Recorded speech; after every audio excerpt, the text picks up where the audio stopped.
We're going to start. We are live. There's no All right. live. It's alive. Welcome to the Spoiler Room, everyone. I am your host, Mark the Movie Man. It is another Big 4-0 special, and it's a sci-fi special. It's kicking off our sci-fi month here for Special Mark Productions, what I've now titled Milestone Month, because we're hitting a number of milestones. And so tonight we are looking at Logan's Run. Yes, all this month we are going to have sci-fi films. And talking about this unusual sci-fi film from 1976, I've got a great crew assembled tonight. First off, it is the man himself, the BFD, Mr. Glenn Bittner. Hello, Glenn. Hello. Hey. Glenn, BFD, I was so sorry to hear that your movie didn't perform well this weekend. Oh. No, that's BFG. Oh. So you're good. Which was not a movie about the big fucking gun from Doom, so I was really disappointed in that. I was already pre-spoiled to it, so I was hoping for some major carnage and lots of bullets spraying, and instead I get this whimsical story about dreams and a giant. I haven't. Not a single ultra kill. I haven't seen the movie yet, but I remember the book from when I was a kid, and Doom would almost be like sweet and cuddly in comparison to some parts of that book. So. Nice. Next to the BFD, you heard his voice. It is the ferret bow tie wearing man himself. It is Paul Salzer. Hello, Paul. How are you? I'm doing well. I think I should be called Ferret 5 for the rest of this podcast. Ferret 5. You are now Ferret 5. He's been renewed. Carousel. And next to Ferret 5 is the one, the only, the Scotty D. Hello, Scotty D. Hi. Hey, everybody. Glad to be here. Thank you. Should we call you Scotty 6? I don't know. I don't know. I mean, I wasn't in a Prince band or anything. So. Oh, that's true. And yes, of course, folks, it is 1976 film Logan's Run, a sci-fi quote-unquote classic, where the basic IMDb summary gives an idyllic sci-fi future has one major drawback. Life must end at age 30. I love that. They've actually got a longer description below. But basically, this film takes place in 2274, and society has kind of been whittled down to these domes and being controlled by artificial intelligence. And there's also a great form of population control in that you have a crystal on your hand, and once you reach age 30, the crystal flashes, and you go to carousel to be, quote-unquote, renewed. Well, our man Logan is a Enter Sandman. Is called a Sandman, and they, for some reason, go out and they track down runners, guys who are turned 30 and don't want to go into the carousel, and they kill them. So Logan, though, gets hired for a secret mission to try to find a sanctuary where supposedly some runners have gone off to, and soon he gets mixed up and learns of the true nature of not only their society, but what actually has happened to the runners and what is outside the dome. Along the way, he brings his companion, Jessica 6, who was a woman he purchased. And, wow, man, this film... I tell you, Glenn, your initial thoughts with Logan's Run. I love this movie. It's a nice futuristic take on basically like the short story The Lottery to a degree. And it's just great of that, the whole dystopian future. And I mean, shortly after I saw this, I started playing the role-playing game Paranoia, which is pretty much this, where you have a computer that controls every facet of your life, except you die a lot easier in Paranoia than you do in this. But then it always struck me as, why do people wait until the thing says flashing to run? I'm thinking if you're gonna freak out about renewal, like it doesn't happen like a day or two before, maybe, like the week leading into it, you know when your day is coming. It's like, geez, I'm 29 and a half. Well, shit. No, I'll wait till they actually know that I'm running before I actually run. That is a good question. Start off a little bit early and be like, shit, I got 20 days to get out of here. I can make that happen.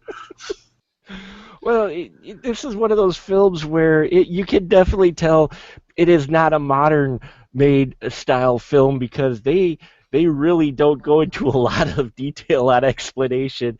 There is no real hand holding in this one, and that's what I love about these old films versus today. But yeah, you're right. Why not just run early? That way they won't know you're actually running till it's too late. Uh, well, Glenn found the first of a few plot holes, so we'll just mark that up on the board. Well, it is touched upon, kind of. No, I think Glenn actually has a great point. Incidentally, I actually agree with him.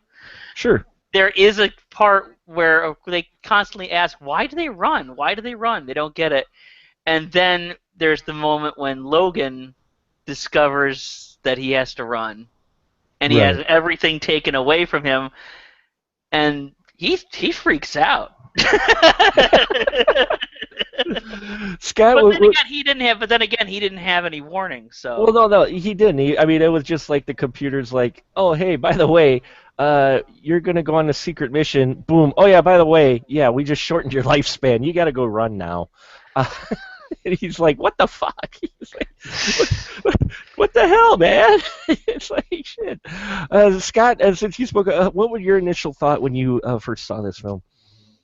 God, when I first saw this film was, I think it was way, way back. I had gotten this book called The Great Science Fiction Films, and it was, it's always a book I always reference, even though the title is kind of ironic since the author openly hates almost every single movie he talks about in the book. I mean, everything we're talking, he hated Blade Runner, he hated Return of the Jedi, he hates almost everything, like, basically I would say like 10% of the movies he really liked. And one of the ones he talked about, because he covered the years from 1975 till 1982, and then he just did Jedi for 83, because that was 83, it was, rather than focus on the other things. And, old book. And for every year he would try to chronicle every single science fiction movie that got released in the United States, whether it originated here or not. If it got released, it got in the United States, it got mentioned, and it got a big write-up. And of course, the biggest write-up from '76 was Logan's Run. So I was interested in all these movies, no matter what this guy thought of them. And I went and got the VHS, and I dug this movie a lot. He had some very stern words. It was done by Michael Anderson, who had just recently done, well, he had done a lot of movies over the years, Around the World in 80 Days. I think he was involved in Von Ryan's Express, or I may be screwing that up. But he also did the Doc Savage movie, which didn't turn out too well. But I thought this movie was really good because I could take into account what it was. I thought it was weird. This film is very dated. It is. Everybody's wearing these costumes that they said were so elaborate, but they still kind of look like Star Trek outfits. Their futuristic society basically looks like the Mall of America. It's well, it pretty much is. Yeah, it is. It's this gigantic shopping mall, basically, and everybody kind of like lives in a shopping mall. Talk about, the ultimate prescient, American future. It's like 80s are coming up, folks. I thought it was a lot of fun. I could recognize a lot of its failings. It's full of this really self-important dialogue, and it's big and it's clunky, and it's obvious that they didn't really know that they could be really inventive in shooting this thing and actually telling the story beyond actually like showing the technology. And that was a thing. But I loved the whole concept of it. I thought the concept was just badass. I liked Michael York. I liked Jenny Agutter. I thought Peter Ustinov turns in a good performance. I liked all the things it was saying, even though I don't think I really got all the symbolism at the time when they're talking about this movie. When I first saw this movie at age like 15 or whatever, I don't think I got the symbolism of these people who just believed what they were told. Right. You know, do we want to go into the twists, or is that going to come later? We'll get there in a little We'll get bit. there I was later. just Yeah, we'll looking get there for. later. Anyway, I just thought it was a really good adventure film, really good, interesting how they shot it and everything like that. I think it could have been more inventive. So with it, even with its failings, I thought it was a really interesting movie, and it's always one I've revisited. I actually used to have a poster of it. Oh, nice. In my first apartment, I had a big poster of it, warning me of like what was going to happen when I turned 30. So. and Paul, what were your initial feelings when you saw Logan's Run, or what are your feelings on this movie? Just a general feeling on it. When I first watched it, I loved it. I loved it tremendously. It's definitely a classic science fiction film. It has all the classic elements, which I enjoy.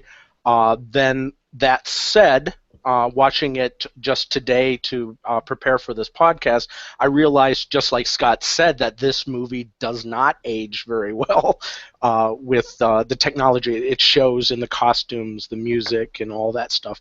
But it still is in the top 10 of my favorite science fiction films. Oh, wow. Yeah, I've got to say it's one of. I don't watch it often, but I will say I enjoy it. Much like everyone said here, especially how Scotty mentioned how of the concept of this film, the theme and the concept. It's pretty, in all honesty, it's pretty kind of high concept for a '70s sci-fi film. It's too bad they didn't have possibly, a little bit more of the know-how of how to go about it. But I mean, sci-fi really was still, I think, in a transition of discovery of exactly what they could do until, because we're talking 76, so we're talking just before, the big game changer, bar-setting Star Wars. So, and Scott, you mentioned it, and it immediately came to mind the hippies on the one classic Star Trek episode. Oh, the worst Star Trek episode. The worst Star Trek episode where Spock plays with the hippie band as they try to travel to the edge of the universe. But their outfits resembled exactly something out of Logan's Run. I was like, wow, they dusted off the costumes and just replicated them. So I agree. I enjoy this one quite a bit and revisit it occasionally because it is an interesting one, though it is a bit dated. So you mentioned it already, Scott. We have Michael York playing the Logan character, and watching this, it is interesting how they handle his character. I do like it because just the reactions and everything that he gets, you kind of feel for this guy, don't you, Paul? Oh yeah, definitely. He's a likable character, and if you follow the book too, the book he comes off as being kind of an anti-hero for most of the book, and in the film he seems like an anti-hero. But as he's going through his mission, you realize that he starts to understand what this whole concept of why people run is there, and as you kind of learn with him, I think you really do feel for his character. Yeah, I think so too, and it's part of Michael York's performance. I mean, he does have a very expressive face. His wonderful cheekbones too. He has fantastic cheekbones. In fact, such an attractive young man. No, just kidding. Whoa. But though there is some of that hinted in there, because this future that he lives in is decadence, is hedonistic. Glenn, how about this hedonism? Is this kind of giving one of those overlying themes of, okay, yep, you can indulge in as much as you want until you're 30 and then you die?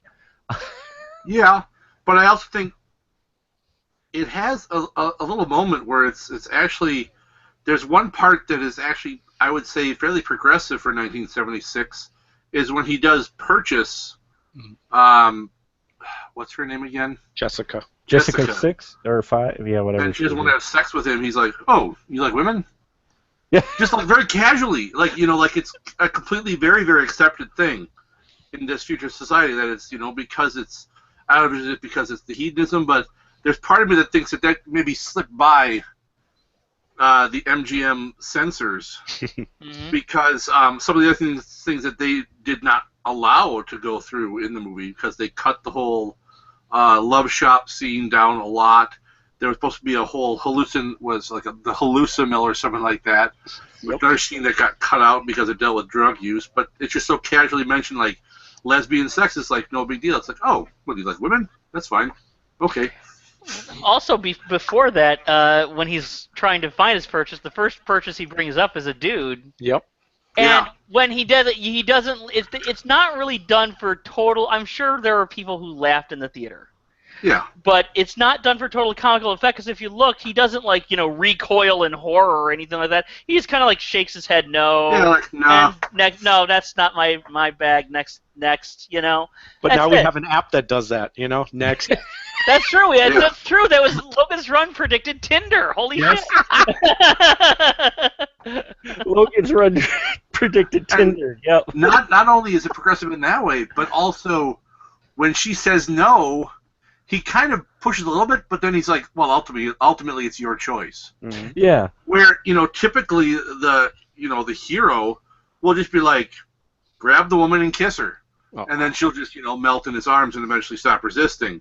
But this one's kind of like he's like, in the end, it's your choice. If you don't want to, that's okay. I'll respect that. And it's very odd, even for a movie these days, where it's like, yeah, I can respect that. If you don't want to, that's fine. And Yeah, I that's thought true. that was the reason why people didn't run, was because of the hedonistic aspects. You had everything you could possibly want. And so it's like, I don't care. Oh, crap. I'm blanking. There was still, though, I thought was interesting, which I didn't remember when I was younger watching this, because I didn't pay attention as much, obviously, just like Scott was mentioning, missed a lot of symbolism. You still had a hierarchy in there, though, because when she shows up, his place is nicer. So Sandman got nicer places, it Mhm. sounded like, than some of the other people. So there was still kind of a hierarchy there. It wasn't a whole just commune equally hedonistic. Plus, people are volunteering to become. So it was Tinder. It really was. Yeah. Really. Wow. The more you mention it, holy crap. Yeah, I didn't even think about it until so you guys, it's all falling into place. It's now. See, that what makes good sci-fi, when it predicts the future and it comes true. So idiocracy, God help us. But Fuddruckers, beware. so this world we have, though, well, not only can you pretty much indulge in things where you have a one-stop shop in your own house for some love, but you could go to these love shops where everybody's just naked and rolling around on each other. But if you don't like your face anymore, you could go get your face changed. What'd you guys think of that? I mean, Logan, he's on the run, so he's about to get his face changed, and they've got apparently these shops where you could just change your identity if you want to, which I guess adds to that whole hedonistic idea. Scott, what'd you think of that idea of, well, you could just change your face? Were they trying to kind of make a social commentary even back in '76 about people in plastic surgery?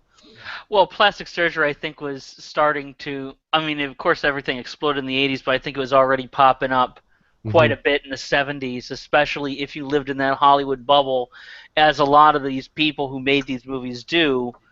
When they make these films, whether even if it's not filmed in Hollywood, because a lot of these were filmed in England and stuff, you'll still get like a lot of these people who have lived in like this LA bubble, and they are shocked to find out that the world is not like the LA bubble.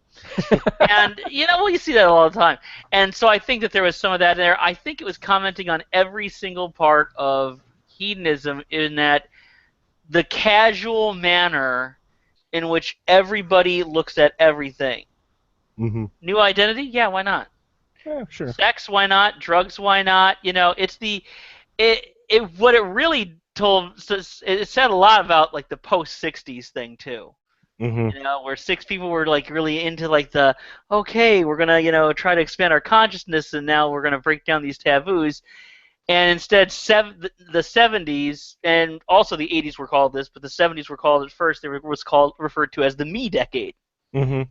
It's when a lot of that promise, Yeah. from the '60s evaporated. As Hunter S. Thompson talks about that, the moment that tide finally broke and rolled back.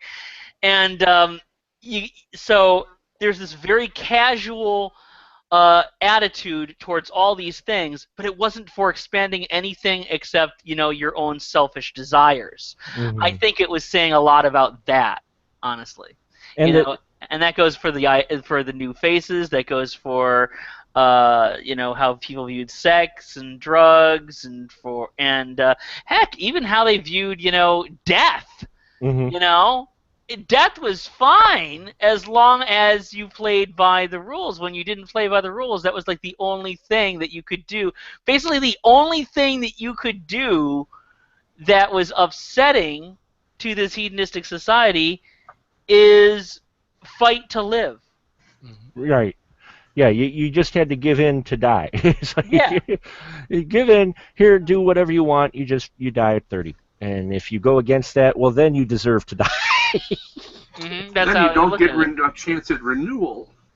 Yes, renewal, this whole concept, this kind of religious experience, supposedly, that people are getting, which, Glenn, what is the truth about renewal? You just blow up. You just blow up. It was they're popular. You float up. You go on some weightless ride at Six Flags, and at the end you explode. Which is kind of the safety record of a lot of Six Flags, actually. So. Yeah. Ouch. Again, this movie's predicting the future. Yes. Filmed in Action Park, New Jersey. Well, it showed such the naivete of the society, though, because they're cheering, and here these people are blowing up, and I think it's pretty obvious to the audience what exactly is going on, which I think adds just that little extra darkness to this film, doesn't it, Paul? To where the audience, I think, kind of knows, nah, they ain't getting renewed. Yes, but you're supposed to not think of it that way. You're supposed to think of it in terms of, just like in a religion. You sit down in church and you get all these people that are singing along to the hymns, and you feel like you're part of something, and that's the belonging that they wanted to do. And originally, this whole death thing was created because they had a problem, overpopulation. Right. They had some catastrophe occur.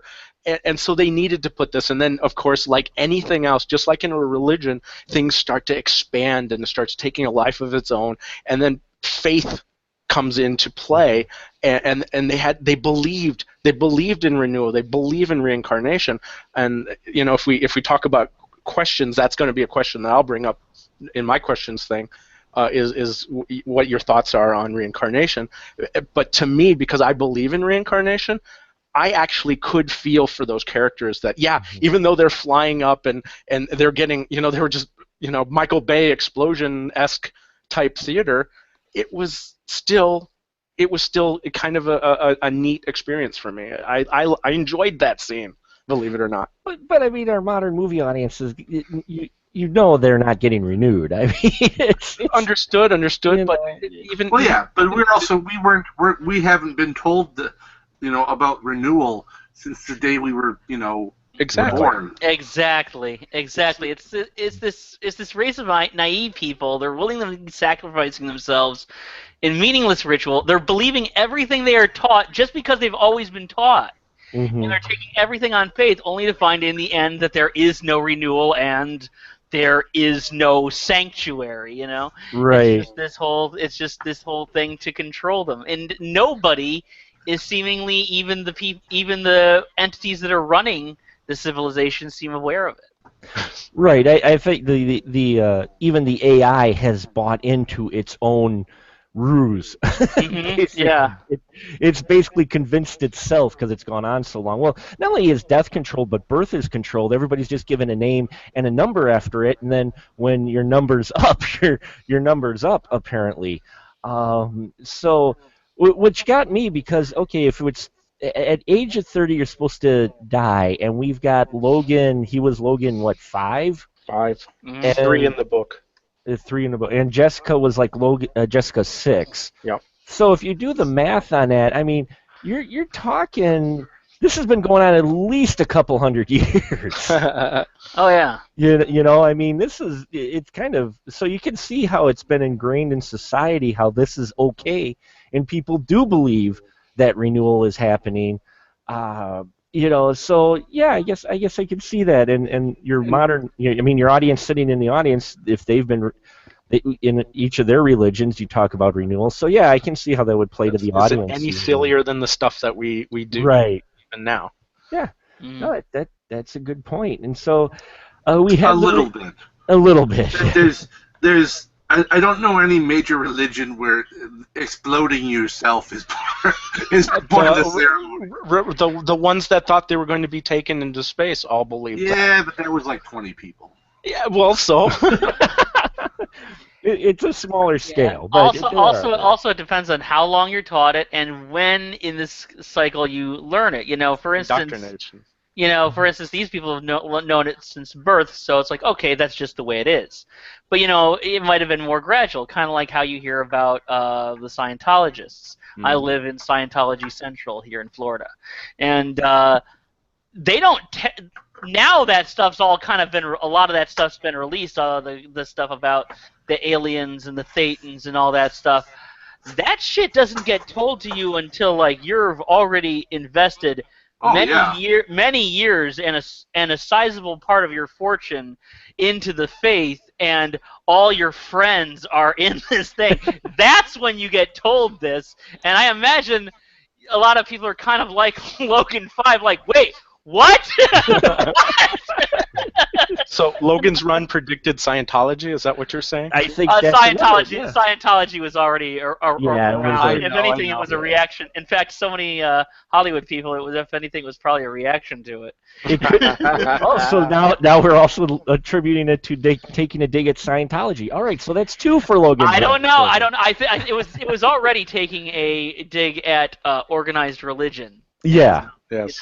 And I think you could say Scientology, but because that's our example for the thing in society where a lot of people believe something that's totally crazy. Right. But who knows? I have my own beliefs and everything like that. But who knows? Maybe like 2,000 years ago, it's like there was like, wait a minute, you think that this guy rose from the dead? Yeah. Well, and you think that he's going to take you up to heaven when you die? Really? That just seems weird. I mean, I'm sure there were people that were like that. Because there are people like that are now.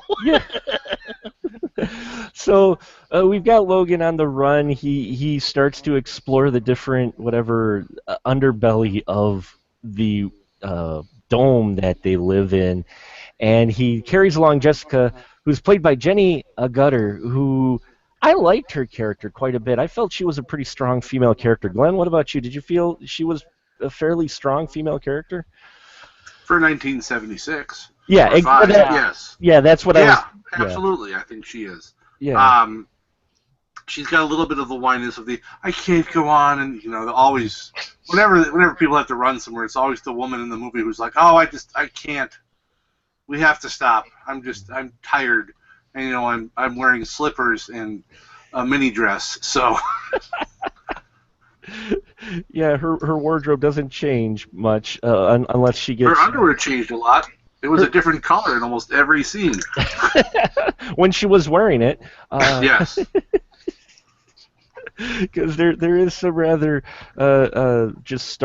surprising nude scenes in here. No, it's a 70s film. But it's a 70s film, so for 70s, no, it's no surprise at all. Yeah. Right. Paul, did you think her character for 76 was a pretty strong female character, especially for a sci-fi? Yes, I did. But I did notice how, it was like, oh, yeah, any opportunity that they had to undress both of the main leads, they did. I was like, wow, they opened the door. Oh, let's get undressed. Ah!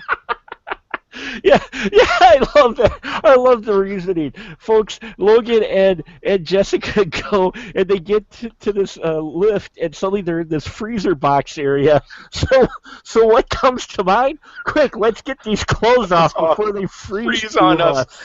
They're so thin, there's no way they're gonna freeze on you. And so they just strip naked and wrap themselves in these conveniently placed bare Right. Yes. And then they meet Box. I just loved that excuse. Oh, these are gonna. I'm like, wow, really? Why did you just take it off and not even say anything? Which they then take the furs off and put the clothes back on. Yes, that's true. 20 seconds later. Because they dried off. Well, because those are some pretty warm skins. Scott, what about you? The Jessica character, did you feel she was fairly strong for 76? Or no? The Scientologist got him. Oh, I'm here. I'm no. I hit. Oh shit! I'm still here. I'm still here. Ethan Hunt, let me go. But no, I hit the mute button. Sorry. Yeah, I agree with Glenn. 476. For 76, yeah. Yes, they were. Yeah. And well, another female character that was in here was played by a famous face, which I totally forgot she was in here again until watching it, is Farrah Fawcett playing the Holly character. She was the assistant to the doctor, and I thought her character, I mean, she could have really been played by anyone, couldn't she, Paul? Yes, but you did need someone that beautiful, because if you're going to work in a place that's plastic surgery thing, you kind of feel like you should have the most beautiful person that you can. Even the doctor was pretty, you know. Yeah, well, the doctor Michael was Jr. he was the son of the director, wasn't he? Yes, Yeah. of course. There's no nepotism in Not in Hollywood, no. Oh, but that icebox scene, yes, you mentioned the character Box, played by Roscoe Lee Brown. Awesome. I love Box. Scott, what is it about this robot that you like so much? I didn't realize I said it until I said it. I swear to God.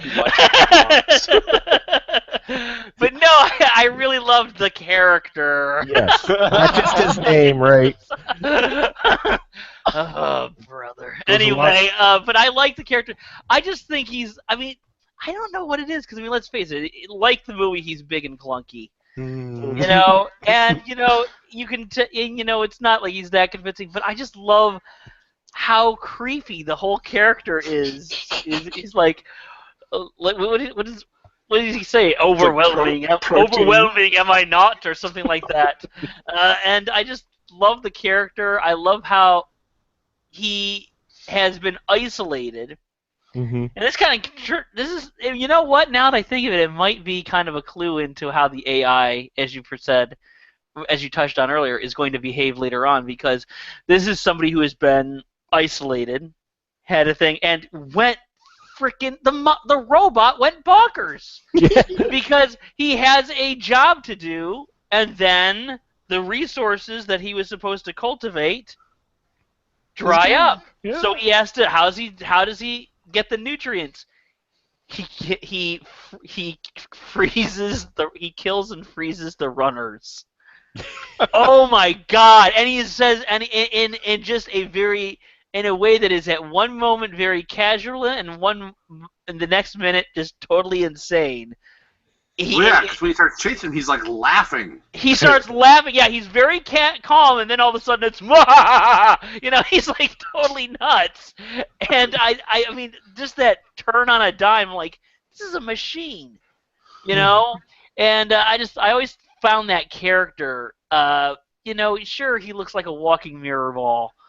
But he's the scariest freaking mirror ball I've ever seen. until you read about the actor who played him, and several times during shooting he fell over, and because of the outfit he couldn't get up by himself. Oh, poor guy. Well, Roscoe Lee Brown, I mean, yeah, if you don't know the name. And you won't see it because he's not, you know, you don't see his face here. But if you ever saw him show up in a movie, you'd be like, oh! Yeah. He's one of those weird guys who's like a good character actor, but he's also a really great actor. Mm-hmm. And I always thought that he was really, that his doing the voice of Vox, he was just really, well, I mean, I guess he was in the outfit too, but I guess he was just, thought he was really, really frightening. it's a frightening character. He's probably the scariest character actually in this, and you know it's creepy right away when you start seeing the frozen penguins and walrus. I mean, you know, something should tip you off right there. This isn't Disneyland. Yeah, those things aren't Martian anymore. Those things aren't marching anymore. But yeah, I liked how they handled the box character and the thought that yeah, no one actually has ever made it out alive, and we're eating people. Was the cannibalism implied, Glenn? I don't know. I don't know. I don't think he's actually delivering food anymore. Mm-hmm. He's like stocking food up. I think he's a leftover from when they closed up the city. He's a leftover because that whole area is not really in use. And I think he was originally tending to the plankton and stuff like that, and now he's still storing food, but no one's coming and getting it. That's why he had that entire corridor of frozen runners. Yeah. Yeah, well, yeah, and the transport or whatever, the lift to take them up sounded creaky and old, so it probably wasn't used that much either. Yeah. But yeah, the box character is just a lot of fun. Paul, anything to add about the box character? How'd you feel about him? I enjoyed him. I really did. I loved his little line that he kept repeating. So yeah, and it made me think of other movies in the later on, so that got inspired by this, and so yeah, it was definitely a great scene, and I'm glad they filmed this scene. Yeah. Now, was he in the book as well? Not that I don't recall him. I know that they changed a lot. Like Francis is we were talking about the plastic surgery. Yeah. The reason why that's really important in the film is because in the original story, Francis uses that to make himself young every time, because Francis is actually a character named Ballard who helps people on that to Sanctuary. Oh, okay. So yeah, No, that's a twist. It's an entirely different story, isn't it? I've heard that there's a lot of differences in the book. I've never gotten around to reading it. I was going to say, because Francis in the movie is just the obsessed partner of Logan who's going after Logan because he feels so betrayed. My bro, man. My bro, the one who stole all the two hot prostitutes, man. What the hell? Exactly, and so it's a little different like that, and he the Francis character is more like the old man in this film. Mm-hmm. So senile and crazy. No. But he's proof. He's basically the proof to Logan and Jessica that there is life beyond the last day, essentially. Sure. And speaking of the old man, we have Logan and Jessica after they escape Box and his frozen people treats. They head out and we find out the dome isn't that far from Washington, D.C., which I love the location. And they meet the old man, played fantastically by Peter Ustinov. Paul, what'd you think of Old Man? He was a wonderful character. He took the scene, and you felt gravitated toward him. I really enjoyed that character. Well, and he had some depth to him the way he plays him. You know that there's more there than I mean, this is a guy who's been living with cats for nearly all his life. And it was also a great like I always like how stories do like technical things, and in this particular case we had the start of the movie where everybody's together in this kind of dome city and they're all together, and now they go and they meet a person that is by himself. He only has the cat, but he had nobody, and so it was just this great technique of you have these two opposites and they come together, and it actually shows much better in the very last scene of the film with him in it. Yeah, I would say it does, but I mean, I thought his character was interesting too because he's like, oh, these people show up and he's not really scared by them or anything. He's like, oh, hey, look, some young people. But of course, what is Logan's idea? We must show everybody else. I'm like, what the hell are you gonna do when you get outside the dome? Glenn, did that run through your mind? I mean, here he's liberating these people at the very end, where he's rescuing and we're trashing the dome and the carousel, and we're freeing the people, and they go touch the old man. But did you ever think, what the hell are they gonna do? They've had everything provided for them ever since. Yeah, I don't know. I mean, and I also don't understand, the whole route Logan takes to get out of the city when what does the computer tell him when he's given this mission? All the city seals have been opened for you. Yeah.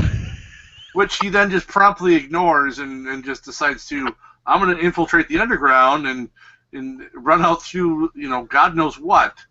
And one would think that the seals should be open for him to come back because that was his mission. Right. But instead they're going to be like, oh, I'm sure we can jump in this tank, which probably uses the ocean tides. Yet somehow they don't know what the sun was, but apparently they know what the ocean and what tides are. Well, they read it in the book while they were I guess they read it at the Capitol building because the Capitol building had books on tides.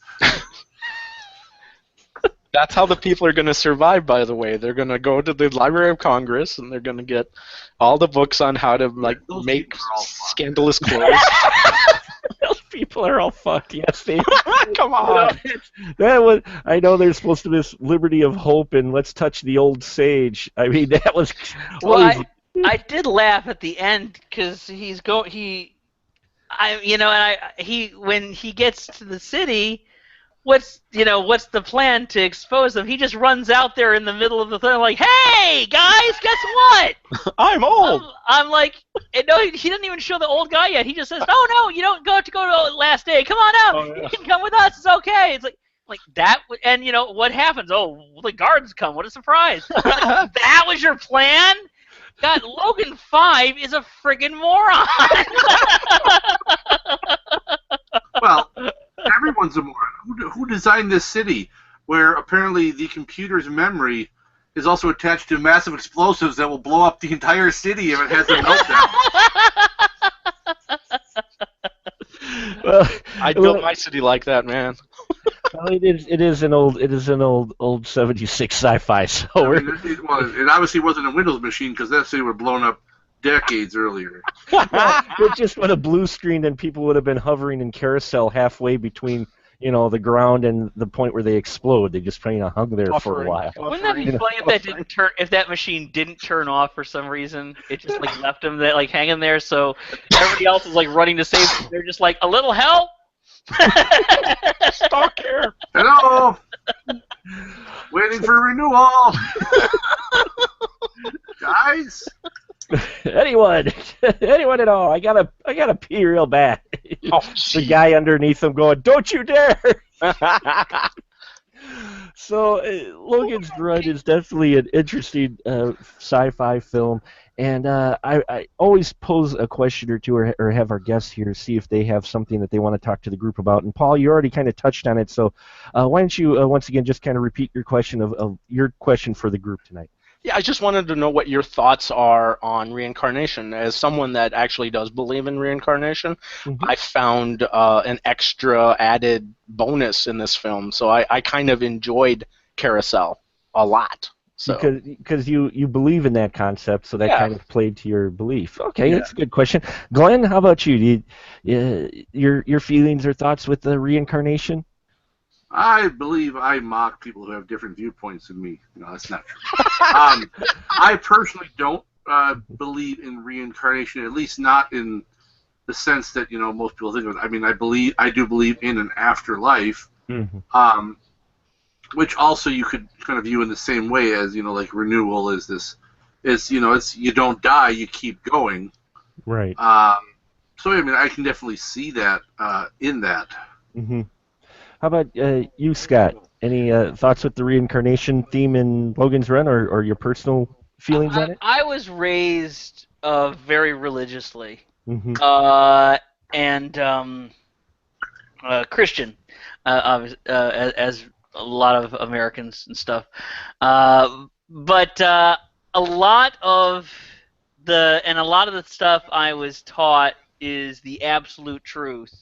I've kind of let go of some of it while holding on to others. I do not personally believe in. I think there was a time I actually was contemplating reincarnation and everything like that, if it was real. I don't think I personally believe in it. Like Glenn, I do believe in an afterlife. I don't know what that is. I don't necessarily think it is the picture of heaven that most people have when they hear the word heaven, but I think it is some kind of expanded thing. But again, I have no real Sure. proof to back that up. Well, no, we don't. You None know, of us do. but I believe that there is something more than we're here and we're gone. And I think that Doug, but there's always that question of, well, am I right, or not? And I think that it kind of, that's something that gets, I don't think about when I'm younger, but then you start to think about it more as you get older, because whoa, you know what? My palm's kind of starting to flash, guys. Whoa. I don't know if you guys ever saw the movie. I know this is not this is a slightly comedic aside. I'm sorry, so I don't want to like shift the focus. But I don't know if you guys ever saw the movie Free Enterprise. Great movie by Robert Meyer Burnett, and as you would imagine, there's lots of references to Star Trek and everything, but there's references to other movies and stuff as well. And there is such a great homage to Logan's run in this movie. That if you guys haven't seen Free Enterprise, it's a hilarious movie. I suggest anybody check it out. It's great. And for me, I like to believe it. I'm a removed Catholic. I was raised, yes, quite Catholic for quite some time, and I think I'm of the rest too, where I'm not quite sure what it is, but I'd like to think there is something after this in some way, shape, or form. Not sure what it is. And thinking about that and personal beliefs, that enters in with Logan's run here of people's beliefs. It was easier for them, I think, to believe in possibly these people exploding as becoming, being renewed, than it for them to wrap their minds around, we need population control, and so we're just going to kill all the people with the number 3 today. Because even with the hedonistic stuff going on, that's going to be a complete downer for everybody, Whereas, and their whole society was based on not being a downer, if you look at it. I mean, it was totally trying to be this kind of false paradise, if you will, for the young. Not all the young, though, because there were some crazy youngs, which they just stuffed in the cathedral till they were, 15, and then they executed them or something? It was never quite clear what happened to them. I think they get moved. I think they get moved into the general population. Yeah. Their colors change. Oh, that's right. They eventually turn green, so... Yeah. So all those young kids, they just shove them in over there till they turn green. Then no, you're part of the system. So yeah, well, I mean, as Francis 7 says in the movie, when you think too much, it slows you down. So I mean, they've been told not to think about like anything beyond the moment, Right, and everything in their society is set up that way, so they don't think beyond the moment. I mean, when you have the Love Shack, we're a little old place where everybody gets naked and sweaty and druggy and just start grabbing you and start going at it. It's like, oh, okay, so and that's not the only Love Shack. So, good question there. Got a little deep there. That's a great question there, Paul. Love it. And Glenn, did you have anything that we might not have touched on that you maybe want to get? We kind of covered mine when I mentioned the whole why do they wait? Oh, sure. Until the last minute. It is a question.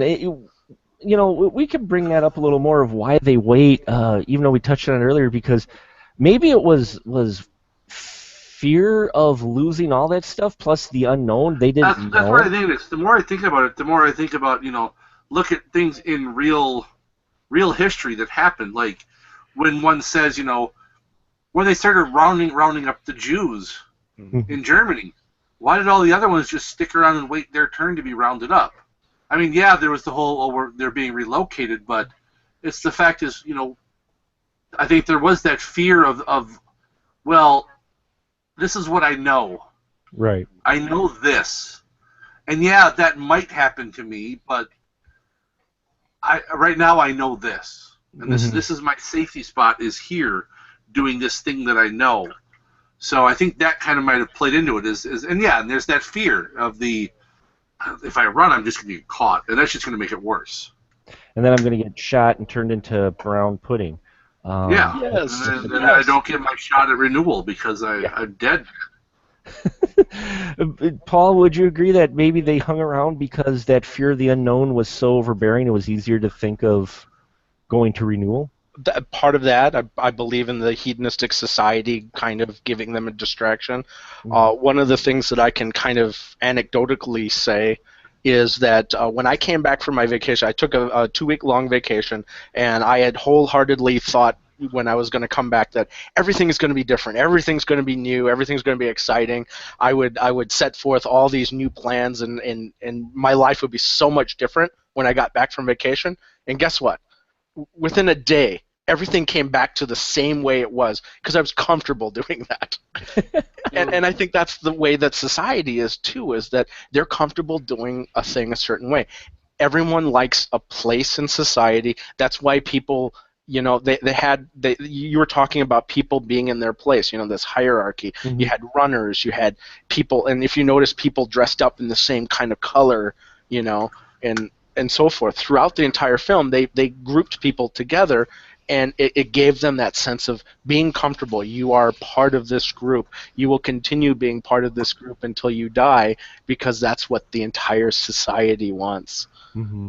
And that's why I believe that they allowed it to happen, because they're just comfortable. Ooh, which touches on the theme. Are they hinting at the government trying to get the people complacent so they don't start questioning their surroundings, Scott? Well, I don't know how much of this you can even. I mean, even though there is this system in place, I don't know how much of it you can call government. Mm-hmm. It's a computer, and Mhm. people are selected, I imagine, by the computer from birth to work for the computer, but otherwise it's just the computer. So it really is more of a just this more of a just like a system. Sure. And I think it was set up like that, and it did become that after a while. I think that it's very much become kind of this thing where it's a mixture between the system that people are familiar with and are complacent with, and also a religious Mhm. people. I mean, like you'll hear people say I remember like being asked when I was in private school as a kid, like I got a question wrong on a test on like one of their religious tests that they gave me, and because the question was, are you going to heaven? That was the question, and I said I don't know, Oh. and I got it wrong. They said, Yeah. what do you mean you got that? You don't know? Of course you know. If you believe in this, then you're going to heaven. I'm like, well, I don't have, and this is like somebody who absolutely believed everything, and it's like, well, yeah, I don't think that's my place to say that. Yeah. You know? I mean, I'm not in charge of that. I mean, I hope. I'm working at it. I'm working real hard, but I don't know. And I think it's that idea is that where you get people who just they know. This is the Right. idea that they think they know how things work, and they don't know. Mhm. And I think it was a mixture between a government system, well, not a government system, as I said, just kind of this systematic society, and mixed with some of this religion, kind of pseudo-religion. Sure. That this is the way things are, it's the way things always will be, don't worry about it. Yeah, that's why I was kicked out of CCD class. So, no, I just questioned something once because when you get older, for those of you who are Catholic as well, I have nothing against Catholicism, but it's one of those things where after a while, it's no longer fun projects like making cross ornaments and coloring and such. You suddenly get in a circle and you start discussing stuff on the Bible, and everything was going fine until the one day when we were talking about miracles, and they were talking about the when Jesus was speaking and suddenly stone into bread type of deal, and one of the miracles, and I put my hand up and I said, well, what if all the people, because they're starving people, they all have brought their own food because they went on a journey to go listen to Jesus talk, and on the way they're going to bring food, but they're also starving, so they're not going to share that food. But then they hear him talk about how we're all one and we need to take care of our fellow man, and suddenly everybody has food. I'm like, that's a miracle, but it's just a different type. And literally the next week they were calling my mom and saying, yeah, here's the workbook. Wow. Bad influence, huh? Wow. Yeah, I mean, my friend Natalie, she got in trouble because in class she asked if Adam and Eve had belly buttons. Ah, yes. Oh, Because they weren't born right. in the traditional sense, so she thought that they wouldn't have belly buttons. But that's something that was inappropriate to bring up. I'm like, I don't understand what. That's a basic. I mean, that's just a simple curiosity question. I mean, that's not even questioning, the existence of Adam and Eve or anything. That's just, do they have a belly button? See, I was in school. It was my schooling, so they couldn't really kick me out for it. But boy, Sure. they didn't like it when my hand went up. And as I said, I wasn't like this angry atheist or anything like that. I've never been an atheist. Still am not. You had questions, And though. I had a lot of questions, and they didn't jive with the stuff. I remember this one time. There's two private schools that I went to. One was a little more. Both had their set ways. One was a lot more strict. One actually beat the kids. Whoa. And the one I remember just hearing, and whole schools gathered for assembly. I remember this one little kindergartner kid raised her hand and said, yes, what can I do for you, Natalie? I can't remember her name. Natalie, I'll just say. He says, is the Bible a fairy tale? Oh. And all of us just went, oh, fuck. Like, we were like turning away. We don't want to watch. We don't want to watch. We just heard wham, wham, oh god. Oh, man. And you know that she just probably like heard this from like an older brother who Sure. because she's but yeah. Some don't like it when you question. If our current society does that, imagine what their society and the fear that they had, thinking that if they ask questions, and so that really is a good point. So Well, I was just going to bring it around to that in Logan's run, there's actually an extreme to that, because we are given the impression that all runners are ones who don't want to, it's their time and they don't want to ascend, but maybe there are others out there that question it, that the Sandmen are, because the computer can change the crystal at any time. We've proven that. right. So could you see possibly that if someone starts questioning the way things are running, that suddenly, oh, look, you're red and flashing and you're a runner. Go get them, Sandman, even though they might have a few years left. It's quite a scary thought, yeah. Yeah, they just leave it. So it makes you wonder with the Sandmen if they were enforcers not only of the people who were running, but those who may have questioned society. I mean, they don't show it, but you could easily see it applied. They're I think. nuns with rulers. Yeah. Well, yeah, I think so. Yeah, so so now it's speaking on religion too. This film has many layers to it, folks, as you can guess. Even though it is dated, there are a lot of interesting themes when you scratch below the surface. Yeah. Scott, did you have maybe a topic or a question quick for the group? I don't know if it really counts as one, because actually my example was actually something that led right into what you guys were just talking about. Oh, okay. I guess my question would be, is there any aspect, because we've already touched on technology and whatnot, but is there any aspect of this film, either in the technology or in some of the pieces of the narrative, that you see reflected in the modern world? Using what you just said, and I don't know if you can really think if that's too vague or whatever, but just using what you guys were just saying, the one that I was looking at is I looked at in the big climax of this movie, Logan has tried to tell the people, hey, look, you don't have to live like this, and he's taken away into custody within 2 seconds, and he is interrogated by the computer. who doesn't get the answer it wants. This computer is interrogating Logan about, like, did you find sanctuary? He says there is no sanctuary. No, he Well, says, there is no sanctuary. Yeah, I Those love that. holograms cost a lot of money to make, so they had to use them. Yes. It's like, slow this down or some shit. Yeah.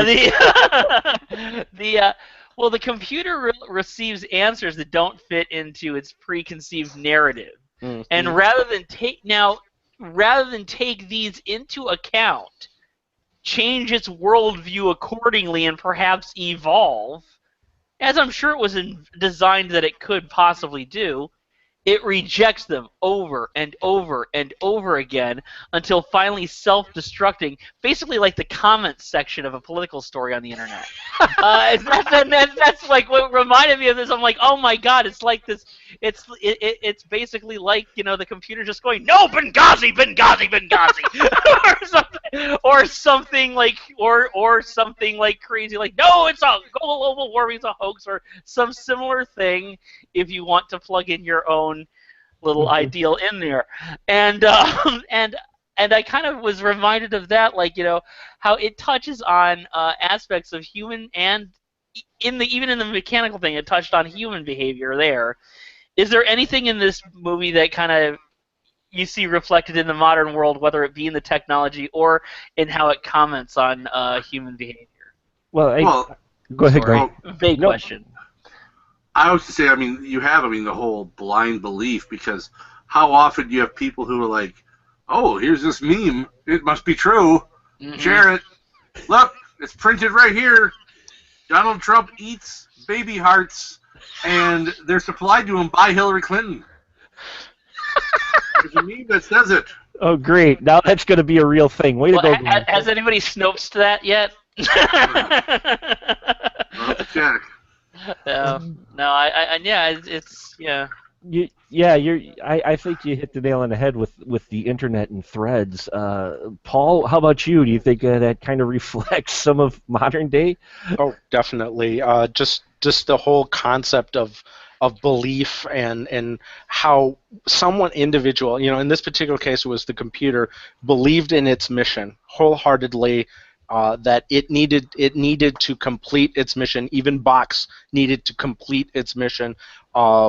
Even Logan had to complete his mission, and they all believed that there was a way to do this, and they followed this path. And it's so much like people today, where even if they're wrong, they still follow with that mission because that's what they believe is the best for the people. And I think this is kind of a warning that this type of society will potentially destroy itself. It'll eat itself if you're not careful. So you got to take a step back and look at things differently. Is there life outside of that bubble that we all live in? In the figuratively and and literally in this case.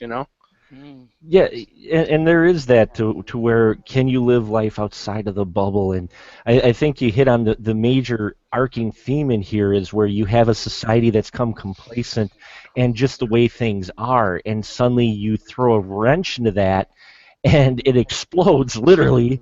Yes. But possibly for the better. Question things because there may be stuff outside of the bubble, but you sometimes need a hammer or a not so accurate gun to shoot things before you wake up and realize there are other alternatives. There's other ways of thinking where you can still be yourself, but you might have to evolve. And I think that's it too, is that people are really afraid of evolving, and Well, and I think that's part of why the whole, I love how it's that age 30, because it's about that time, it's around 30 when you start saying things like, I'm too fucking old for this. So it's, as soon as the hedonism will start wearing off and becoming kind of droll is when it's we'll end them here. As soon as, when it's geez, I can't party like that anymore. It's 21 in the original story, so that gives you kind of interesting thing. Like Oh yeah. you're Oh. about to make decisions. Oh no, you can't. God, that would have been really hard to film because a good third of the people in this movie, there's no way that person's 30 years old. that like one woman like getting her new face, I mean, she's like 45 probably. She's picking worse faces. There you go. I can make my jaw really fat. What? Why? Because she can. Yes. Well, and York was what 35 when he made this. So he already expired. So he had already expired. His gem had been flashing long ago. So I think we're gonna wrap it up here for the night. Really great discussion here tonight on this film. I hope this wet your whistle, folks. For this, please, even though it's dated inside, in some of its effects and setup and costuming and production design, there are some very interesting themes, and you can see the prediction of Tinder on here. If not, I think he even swiped left and right. I'm not quite sure, but you can check that out. And let's go down the line real quick and find out where you can find these fun folks at when they're not talking here. Glenn? You can find me on Facebook with the B-Movie Bunker and with Guy in a Bunker Productions, as well as on YouTube, same thing, Guy in a Bunker Productions, the B-Movie Bunker, or just follow me on the Twitter at Guy in a Bunker. Fantastic. And Paul? You can find out more about this basically wonderful horror film festival that I'm involved in. Just look up New Horror Fest out in Google or Yahoo or whatever search engine you want to use, and look up, again, New Horror Fest, and you can find information about the Northeast Wisconsin Horror Film Festival. And then you can find out more about me by going to Forsaken Film Reviews. Fantastic. And Scotty D? You can catch me at movieocrity.com, and also check out my web series Movieocrity on vimeo.com/channel/movieocrity. Fantastic. Thank you so much. Hope you guys enjoyed our discussion. Thank you, listeners, for tuning in. This is Milestone Month. We're celebrating it with sci-fi films all this month. Stay tuned to where we're going to talk about next Flash Gordon from 1980. And Dive! Space Hunter, The Adventures in the Forbidden Zone.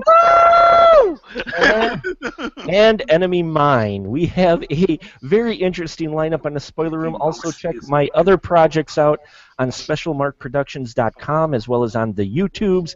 Please email us if you're interested in our show at spoilerroom.smp@gmail.com. It's in the notes here, or follow us on the Twitters as well at Spoiler Room PDCS. Please leave your feedback, comments on the iTunes as well. We'd love to hear back from you. Any ideas for future shows, definitely submit them. It's Milestone Month here. We're going to be coming up on our 100th episode. We're just about 4 away. Mm-hmm. And plus, I'm coming up on the 10th anniversary of the YouTube channel I'm on and my 1,000th video posting. So it is Milestone Month here. Hope you enjoyed our discussion. And remember, if your light is flashing, just hide under the bushes. They'll never find you. Say good night, everyone. Good night, everyone.